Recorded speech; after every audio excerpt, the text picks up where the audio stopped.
Bismillahirrahmanirrahim. Assalamualaikum warahmatullahi wabarakatuh. Alhamdulillahirabbil alamin wa bihi nasta'in wa ala umuri dunya waddin. Wassalatu wassalamu ala asrofil anbiya'i wal mursalin wa ala alihi wa sahbihi ajmain amma ba'du. Yang pertama-tama, yang paling utama, marilah kita panjatkan puja beserta puji syukur kehadirat Allah Subhanahu wa taala yang telah memberikan rahmat dan hidayahnya sehingga kita bisa melakukan presentasi pada mata kuliah biologi kali ini. Shalawat serta salam semoga tetap tercurahkan kepada baginda Nabi besar Muhammad Shallallahu alaihi wasallam. Baik, langsung saja perkenalkan kami dari kelompok 9 akan mempresentasikan hasil kerja kelompok kami mengenai genetika Mendel, di mana kami terdiri dari 3 orang anggota. Yang pertama ada saya sendiri, Sulistianingsih, yang kedua ada Sylvia Lutfiana Januari, dan yang terakhir ada Ririn Nurkhairunisa. Nah, selanjutnya akan dijelaskan oleh Ririn Nurkhairunisa. Kepada pemateri pertama, waktu dan tempat dipersilahkan.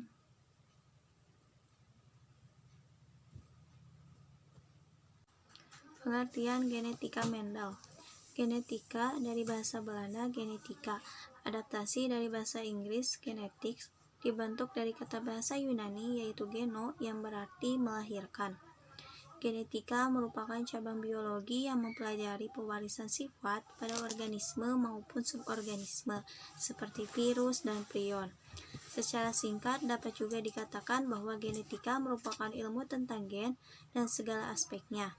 Istilah genetika diperkenalkan oleh William Bateson pada suatu surat pribadi kepada Adam Kedwick, dan ia menggunakannya pada konferensi internasional tentang genetika ketiga pada tahun 1906. Bidang kajian genetika dimulai dari wilayah subselular hingga populasi. Secara lebih rinci, genetika berusaha menjelaskan material pembawa informasi untuk diwariskan atau bahan genetik, bagaimana informasi itu diekspresikan, dan bagaimana informasi itu dipindahkan dari satu individu ke individu yang lain atau pewarisan genetik. Meskipun orang biasanya menetapkan genetika dimulai dengan ditemukannya kembali artikel yang ditulis oleh Mendel pada tahun 1900, sebetulnya genetika sebagai ilmu pewarisan atau hereditas sudah dikenal sejak masa prasejarah, seperti domestikasi dan pengembangan berbagai ras ternak dan kultivar tanaman. Orang juga sudah mengenal efek persilangan dan perkawinan sekerabat serta membuat sejumlah prosedur dan peraturan mengenai hal tersebut sejak sebelum penyakit genetika berdiri sebagai ilmu yang mandiri. Silsilah tentang penyakit pada keluarga misalnya sudah dikaji orang sebelum itu. Pada masa pra-Mendel, orang belum mengenal gen dan kromosom. Meskipun DNA sudah diekstraksi, namun pada abad ke-19 belum diketahui fungsinya. Saat itu orang masih beranggapan bahwa sifat diwariskan lewat sperma. Tetua betina tidak menyumbang apapun terhadap sifat anaknya. Percobaan sistematik baru dilakukan pada paruh akhir abad ke-19 oleh Johann Mendel. Ia adalah seorang biarawan dari Bern, Kekaisaran Hungaria, yang sekarang bagian dari Republik Ceko. Mendel disepakati umum sebagai pendiri genetika setelah karyanya mengenai persilangan tanaman dipublikasi. Dalam karyanya itu, Mendel pertama kali menemukan bahwa pewarisan sifat pada tanaman, ia menggunakan 7 sifat pada tanaman kapri, Pisum sativum, mengikuti sejumlah nisbah yang sederhana. Yang lebih penting, ia dapat menjelaskan bagaimana nisbah-nisbah ini terjadi melalui apa yang dikenal sebagai hukum pewarisan sifat Mendel.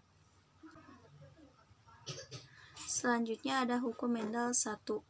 Hukum Mendel 1 dikenal juga dengan hukum segregasi bebas. Menyatakan pada pembentukan gamet, kedua gen yang merupakan pasangan akan dipisahkan dalam 2 sel anak. Hukum ini berlaku untuk persilangan monohibrid atau persilangan dengan satu sifat beda. Secara garis besar, hukum ini mencakup 3 pokok.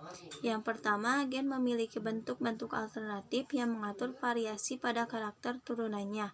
Ini adalah konsep mengenai 2 macam alel resesif dan alel dominan.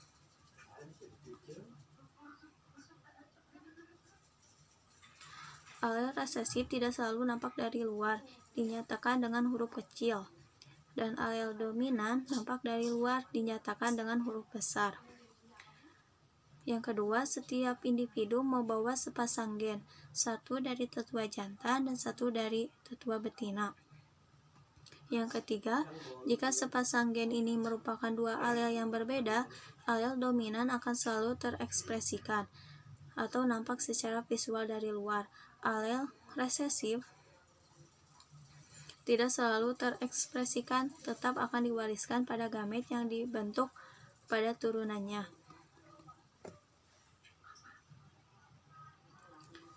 Selanjutnya ada hukum Mendel 2. Hukum Mendel 2 dikenal juga sebagai hukum asortasi atau hukum berpasangan secara bebas. Menurut hukum ini, setiap gen atau sifat dapat berpasangan secara bebas dengan gen atau sifat lain. Meskipun demikian, gen untuk satu sifat tidak berpengaruh pada gen untuk sifat yang lain yang bukan termasuk alelnya. Bila 2 individu berbeda satu dengan yang lain dalam 2 pasang sifat atau lebih, maka diturunkannya sifat yang sepasang itu tidak bergantung pada sifat pasangan lainnya. Hukum ini berlaku untuk persilangan dihibrid atau 2 sifat beda atau lebih. Pada waktu pembentukan masing-masing gamet, alel yang sudah memisah dapat bergabung secara bebas. Hukum Mendel ini dapat dijelaskan melalui persilangan dihibrid. Misalnya bentuk biji bulat dan keriput, dan warna biji kuning dan hijau. Pada persilangan antara tanaman biji bulat warna kuning dengan biji keriput warna hijau, diperoleh keturunan biji bulat warna kuning. Karena setiap gen dapat berpasangan secara bebas, maka hasil persilangan antara F1 diperoleh tanaman bulat kuning, keriput kuning, bulat hijau, dan keriput hijau. Selanjutnya ada perkawinan atau persilangan monohibrid dan dihibrid. Yang pertama ada persilangan monohibrid atau sifat beda. Mendel menemukan galur murni warna bunga ercis, yaitu bunga ungu U besar bersifat dominan dan bunga putih bersifat resesif U kecil. Perkawinan keduanya tampak dalam pola berikut. P1. Fenotip ungu disilangkan dengan putih. Genotipnya ada U besar, U kecil. Gametnya ada U besar dan U kecil.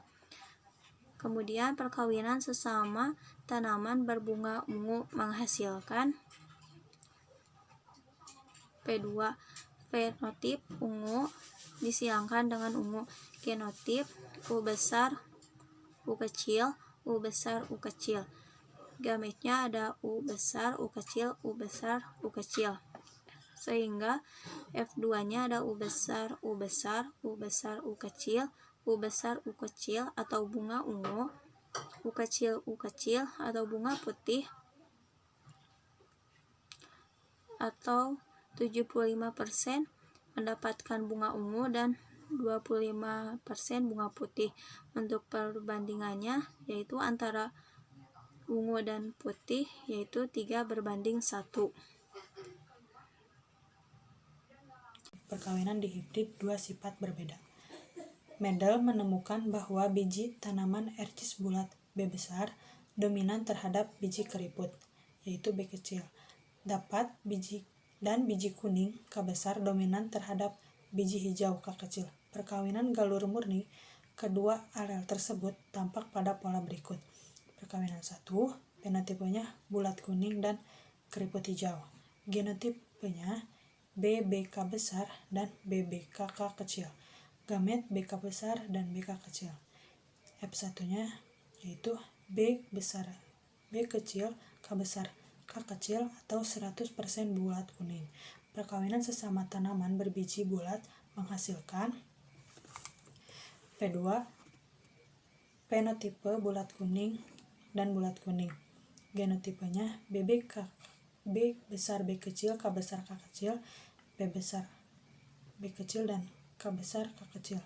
Gametnya BK, B besar B kecil, B besar B kecil, B kecil K besar, B kecil K besar, B kecil K besar.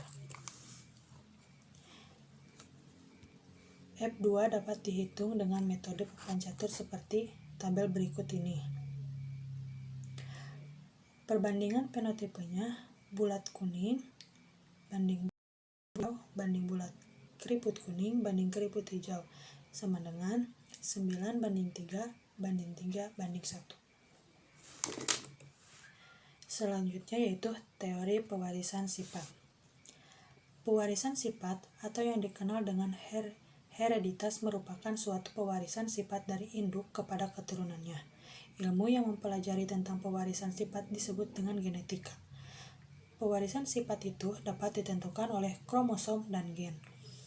Teori-teori tentang pewarisan sifat adalah sebagai berikut.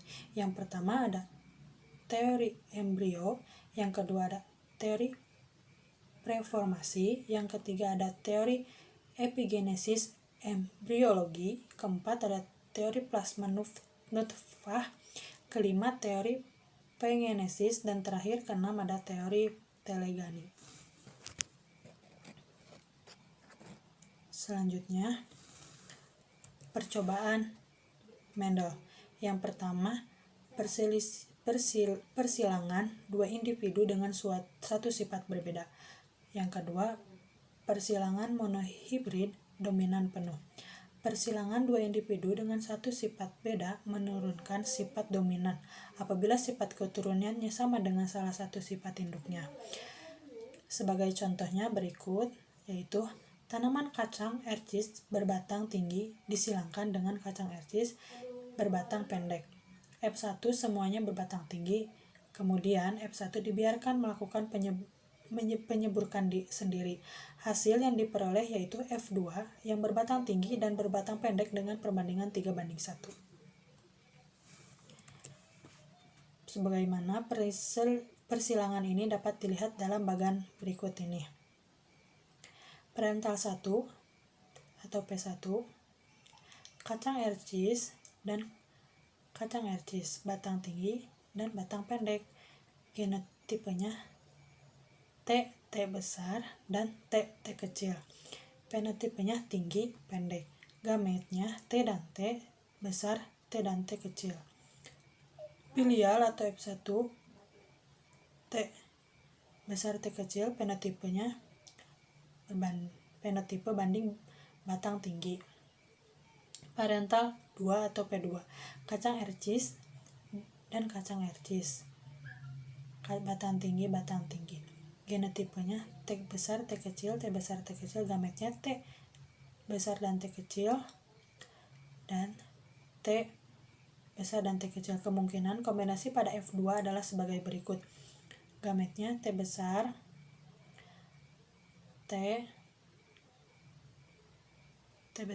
yaitu T besar tinggi 1, T besar T kecil tinggi 3, T besar T kecil tinggi 2, T besar T kecil pendek 4. Pada persilangan sebelumnya, gen untuk faktor tinggi yaitu T dominan terhadap gen untuk faktor pendek T kecil.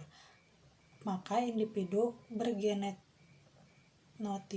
T besar T kecil nomor 2 dan nomor 3 akan memiliki fenotipe tinggi. Perbandingan fenotipe F2 pada persilangan monohibrid dominan penuh adalah tinggi banding pendek sama dengan 3:2. Perbandingan genotipenya adalah T besar banding T besar T kecil banding T kecil sama dengan 1:2:1. Selanjutnya persilangan monohibrid intermediate. Persilangan ini tidak seperti salah satu fenotip galur murni, tetapi mempunyai fenotipe di antara kedua induknya. Sebagaimana contoh, tanaman Antihinum majus galur murni merah, yaitu MM besar, disilangkan dengan galur murni putih, MM kecil. Dari persilangan itu diperoleh hasil F1 yang semuanya berbunga merah muda. Jika F1 ini ditanam dan tidak adakan penyerbukan dengan sesamanya, maka F2 menghasilkan tanaman berbunga merah muda, dan putih dengan perbandingan 1:2:1. Persilangan dapat dilihat sebagai berikut. P1, tanaman berbunga merah dan tanaman berbunga putih. Genotipenya M besar dan M besar M kecil. Gamet M besar dan M besar, M kecil dan M kecil. F1 MM, fenotipe berbunga merah muda. F2 M besar M kecil merah muda. Persilang dengan M besar M kecil yaitu merah muda. Gametnya M besar dan M kecil. M dan besar dan M kecil. Kemungkinan terjadi kombinasi pada F2 adalah gamet-gametnya M besar memiliki M besar merah 1, M besar lainnya memiliki M besar M kecil merah muda 2. M kecil memiliki M besar M merah yaitu merah muda, M besar M kecil yaitu memiliki putih. Perbandingan fenotipe F2 pada persilangan monohibrid intermediate adalah merah banding merah muda banding putih, yaitu sama dengan 1:2:1. Perbandingan genotipenya adalah MM besar banding M besar M kecil banding MM kecil sama dengan 1:2:1.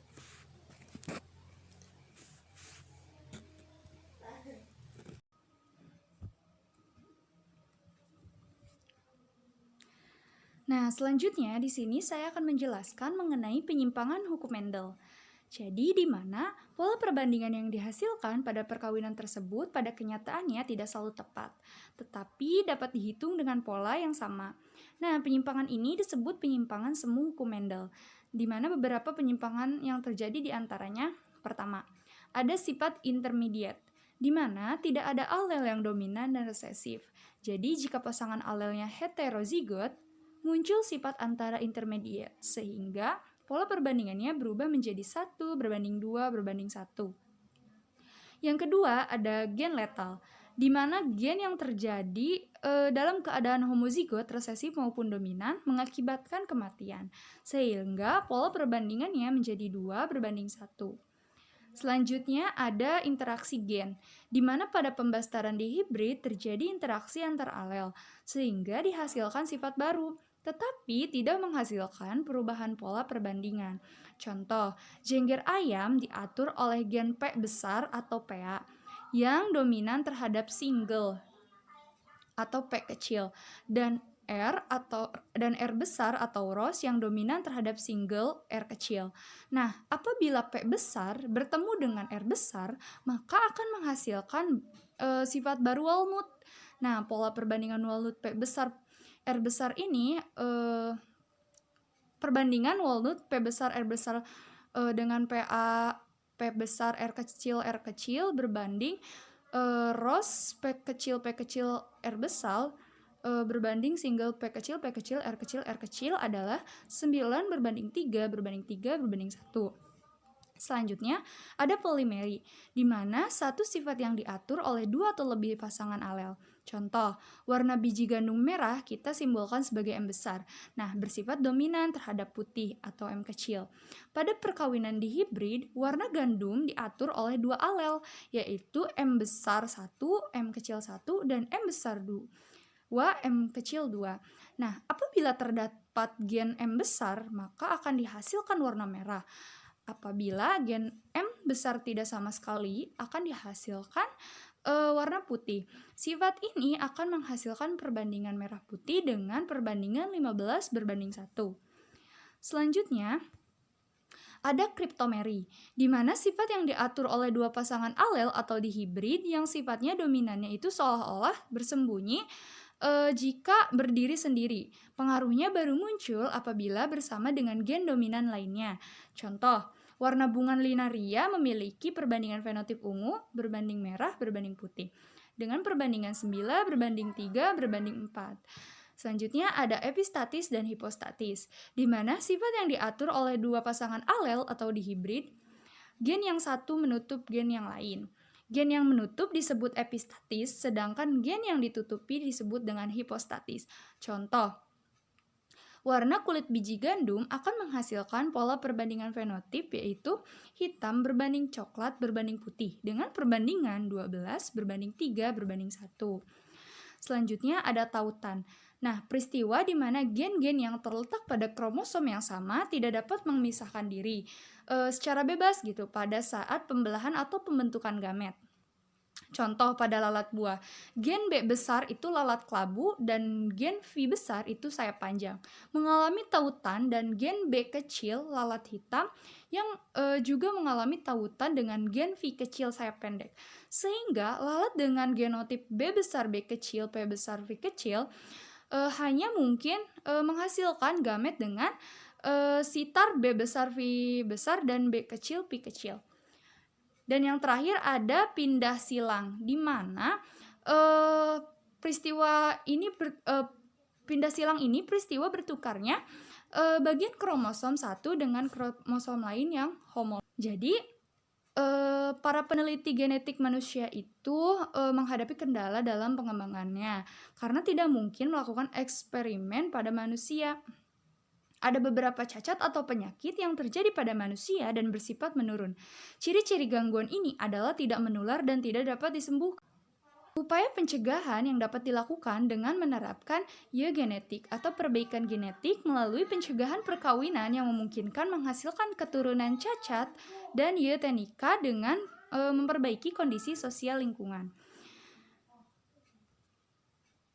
Nah, pola polarisan sifat dari beberapa kelainan atau cacat pada manusia adalah sebagai berikut.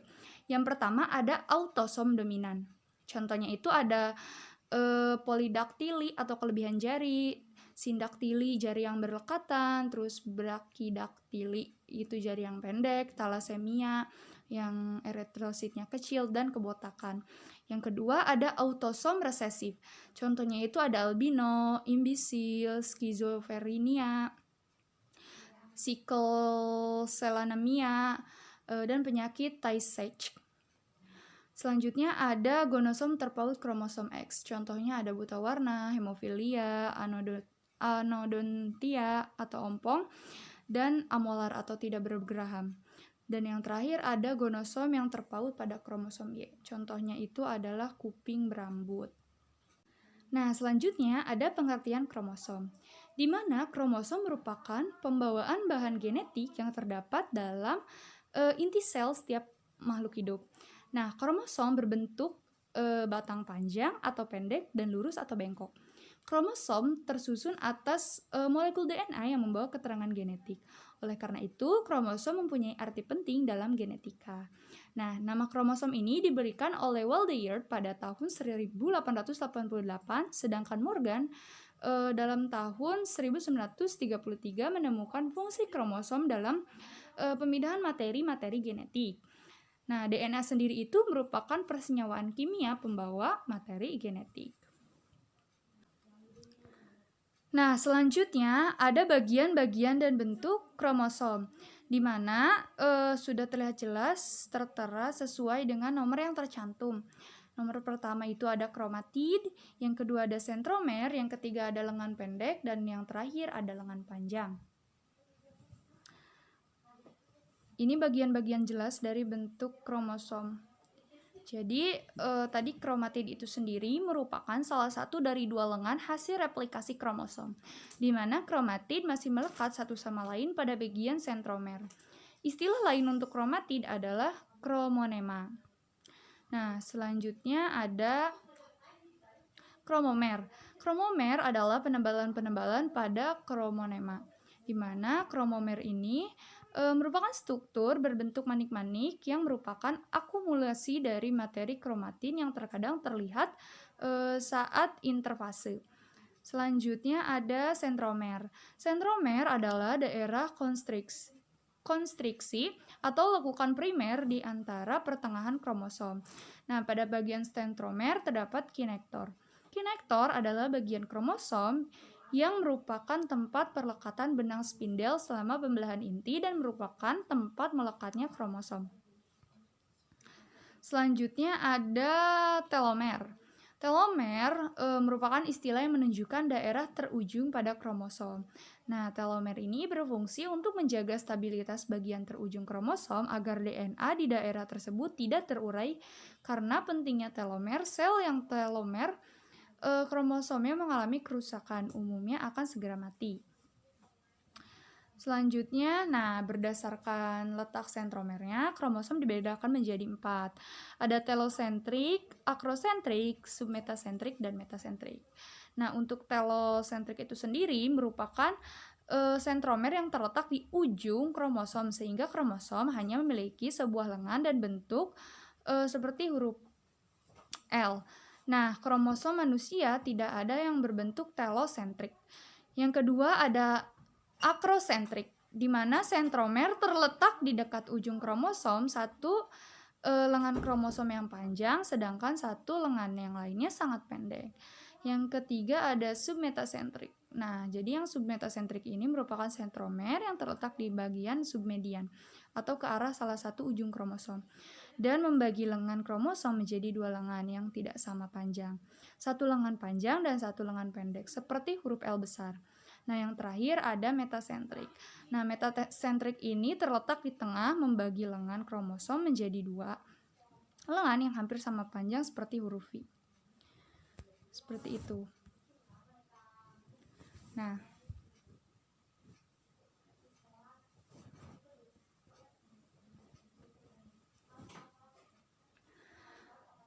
mungkin cukup sekian dari kelompok kami, kurang lebihnya mohon maaf. Wabillahi taufiq wal hidayah. Wassalamualaikum warahmatullahi wabarakatuh.